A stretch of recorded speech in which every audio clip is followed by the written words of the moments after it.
What's up, guys? From our hearts to your home, we wanted to say happy Father's Day.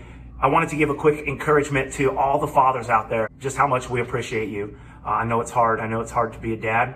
I know that a lot of times we didn't have those things modeled for us, or maybe we did, but it's challenging. And for all of you dads that are raising up your kids and spending time with them, I just wanted to say thank you. I know sometimes it's a thankless job, and it could feel like nobody really cares, or people don't see all the little things that you do, the sacrifices, the extra hours that you put in at work, the extra time that you spend when you're tired doing things with your kids that you don't even really honestly want to do, but you do it because you love them. And that's so valuable what you guys are doing. What this world needs, this generation is a fatherless generation. A lot of kids are growing up without dads. And I want to give a shout out to those of you that don't have kids or have already raised your kids and are raising. I know multiple people that are raising up young men that aren't theirs, that they just met through church or somewhere else, and they're spending time with them and they're teaching them how to live and they're giving them life skills. And that's amazing. And thank you for that, because it matters. It makes a difference. I know specifically young men and women that are benefiting from your sacrifices, and it's so important. Well, what you're doing is so important, and I cannot say it enough. But I'd like to give a special thanks to the dads that have taken on responsibility and are raising kids that aren't their own, and blended families. I know how tough that can be, and it's hard. You're in a really unique situation. You are the dad, but you might not be considered the dad. You might be split custody. You might be, I don't know. Every situation's unique, but I just know just how important it is to have a man in your life, and someone that spends time and notices their children and sacrifices and gives up their life for their sake. It's so special. And a lot of times, we feel as men, you might be feeling like you're failing, or like you're not doing things right. And I want to encourage you. No one's ever expected any of us to be perfect. You were made perfectly by God, but you don't have to be a perfect parent.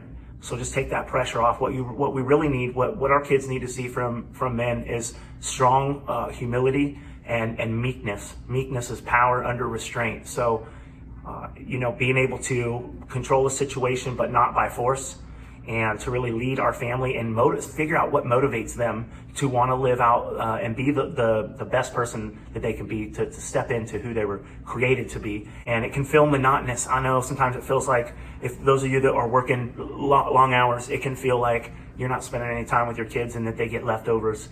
And I just want to encourage you and tell you thank you, because that matters. Doing the dishes matters. Going to work matters. Showing them what it looks like to be good stewards of finances, and how to love your wife if you have one, or to step in the gap and fill in shoes for places that are lacking. And I know some single dads out there that are just doing everything they can, and sometimes it feels like you got to be dad and mom, and that's hard, and it's not fair, because we were never meant to be both. But you're doing your best, and I believe that God will breathe on that, and that God is going to bless you for that. So keep going, and I want you to know that please, I know a lot of us learn how to parent from our parents, good or bad. We may emulate the things that we liked and or learn the other way. Well, maybe your parents did a lot of things you didn't like, and you swore to yourself you would never do those things.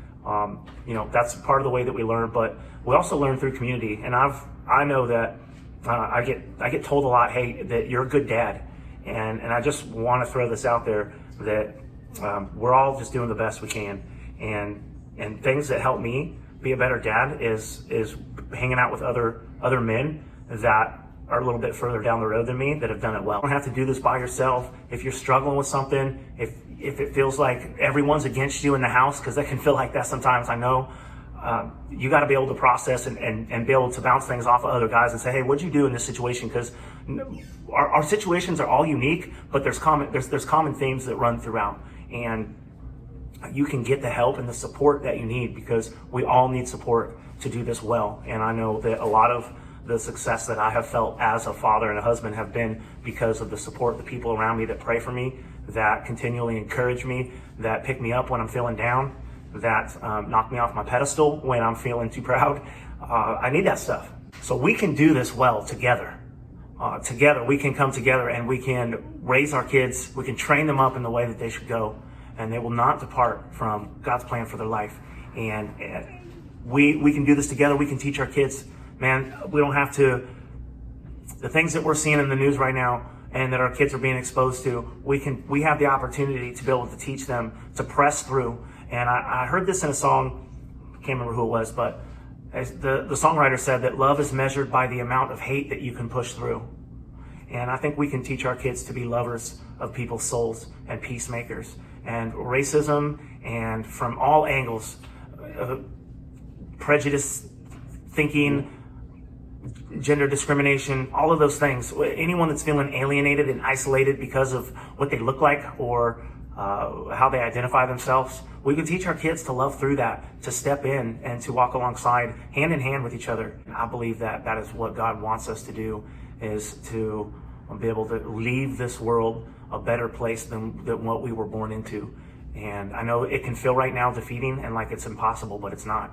It's simple. It's little simple things along the way that are going to make it happen. And if all of us collectively decide we're going to take a stand, not for a protest, bless all you protesters, not take a stand on Facebook, this is what I believe, Trump, Biden, whatever, all that crap is just crap. It really is. I'm sorry if that offends you, but that's not kingdom. That's not God's economy. And honestly, that stuff's not going to make a difference in the end. What is going to make a difference is praying and getting together and spending time, quality time. Quality comes from quantity. You got to spend a lot of time with your kids to get the quality, the little nuggets, the teachable lessons. When you hear the idea of quality coming from quantity, maybe you have a thought in your head that goes something like, I feel really disconnected, or I'm distant from my children. I just want to encourage you, no matter how distant you feel or disconnected you feel from your kids, they really actually want to hear from you,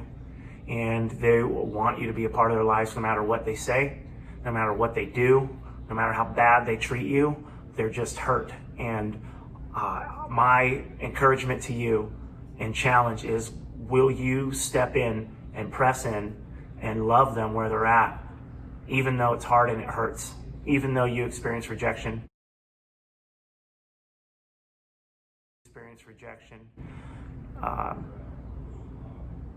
I know a lot of dads that feel guilty because they feel like they should do all these things, and I don't want to do that to you. I don't want to tell you what you should do. I just know that, you know, your kid wants to hear from you, and they want to know that you love them, and they want to see it with action, not just words, but it does start with words. And if you're a kid that is watching this, a son or a daughter, regardless of the age, getting a phone call that says Happy Father's Day, even if you don't mean it, feels good and could be the start to developing and reconciling a relationship that's been broken for years.